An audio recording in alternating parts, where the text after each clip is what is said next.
We have to wait until the animal kingdom has raised the evolution of the body material high enough so our cycles can start. Okay. Oh, I didn't know these were on here. These are some of the Miami pictures. Some of the ones that I didn't put on the tape, because I'll kind of go through them here. Here's the kid in Miami. His name is Manny Escondon is his real name. He's taking notes. Here these discs came in. His girlfriend took the pictures. These are flat-bottom discs. They're made on Earth. They're called Vril disc, V-R-I-L. They're manufactured down in Brazil. They also have a factory down by in New Schwabenland in Antarctica. Here's another picture. There's a news copter came in. Look at the first three discs.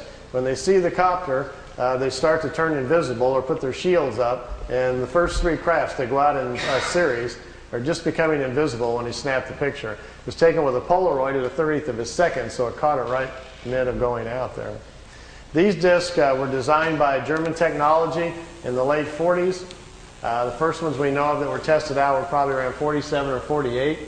They're called Vril levitation devices. As you can see, they actually fly quite well. Notice the nice V formation. Being typical earthbound Air Force pilots, they're still flying in formation. We understand this technology a little bit because intelligence has shot down some of their ships, learned how they're doing it. And when you hear rumors about how the Americans are building flying discs, what we're doing is playing catch-up to the German technology that's been around since the 40s. Their technology has accelerated tremendously. They make two different types of levitation devices. That's what we're doing out at Area 51. We manufacture the devices in San Diego. They're put together by General Electric. We test them at Area 51. Here's the German disc parked down on the ground at a facility down in Brazil. Here's four guys standing next to it down there. There's a whole row of them. He couldn't count how many were down there. He had his Polaroid with him and grabbed a few short shots here. Over here's two guys here on a craft coming in. You can see the two guys standing here. And down here at the bottom, which I know isn't clear, is one of these old bell-shaped crafts. Many of you are probably not familiar, but there was a fellow named George Adamski back in 1962 who claimed to be having contacts with people from Venus. This was the craft he was taking pictures of.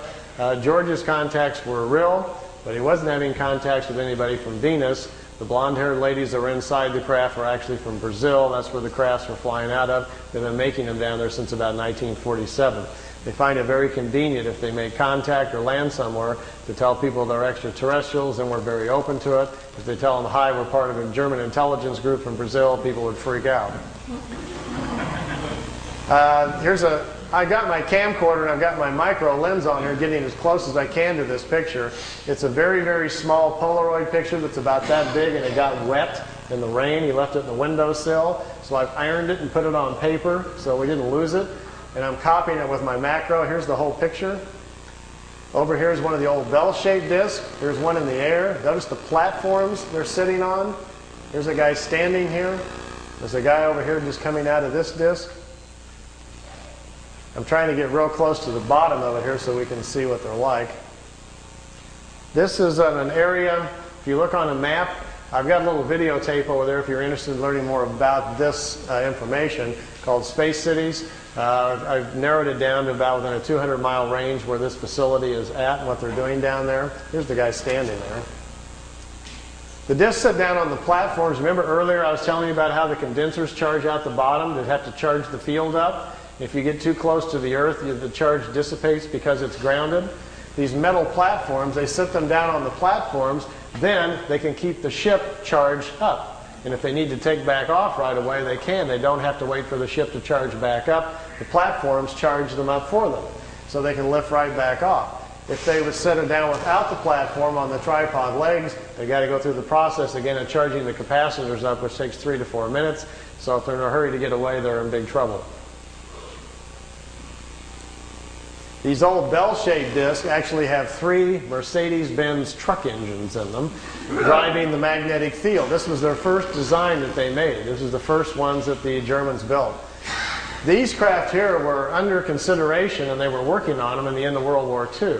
When you hear about Hitler's secret weapon at the World War II, if you go back and look at the newspapers, that's what he was talking about. They were in hopes they would get these things up and working, and they would still have a chance then to win the war.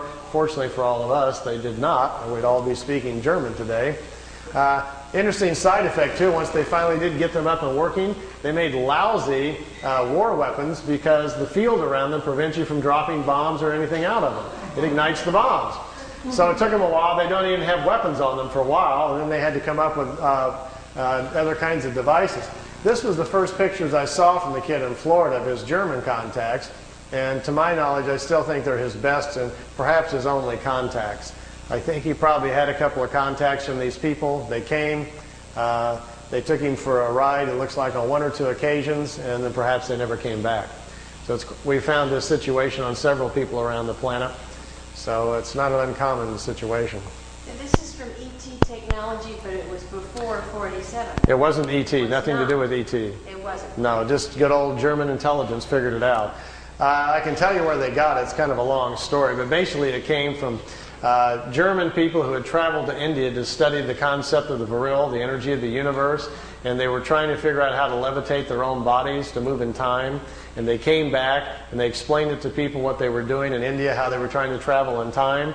And some German engineers tried to build a machine to travel in time, but when they turned the thing on and lifted up off the floor instead, they didn't time travel, but it floated. And they stumbled onto the idea of how to make what's called a virile levitation device. We think they did that probably the first time in sometime probably around 25 or 27.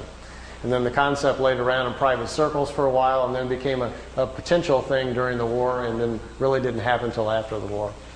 These are Billy's pictures, some of his early movie footage. We got a car going down the highway over here, and the trees blowing in the foreground here, and here's the disc. They're trying to show him, you know, just allowing him to take some movie film of the craft. This is a few minutes long, so if you want to ask any other questions, feel free while it's running here. I'll just kind of let it run. You can see they float. The field around the craft that supports it, the ship is kind of in its own self-contained environment, so it floats on the gravitational wave, much like a boat on water. And when they blink out, what is the technology there? They really don't go anywhere.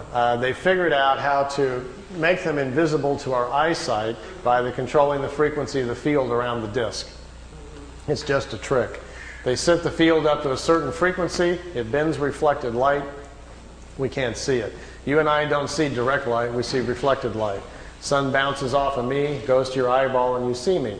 This is a demo right here, I think, where it blinks out. If I put a very strong magnet, for instance, between you and I, right here to interfere, you keep turning it up, eventually the magnet will attract the photons that make the light and bend them, and they'll go the other direction, and you couldn't see me, but they can see me over there. But you wouldn't be able to.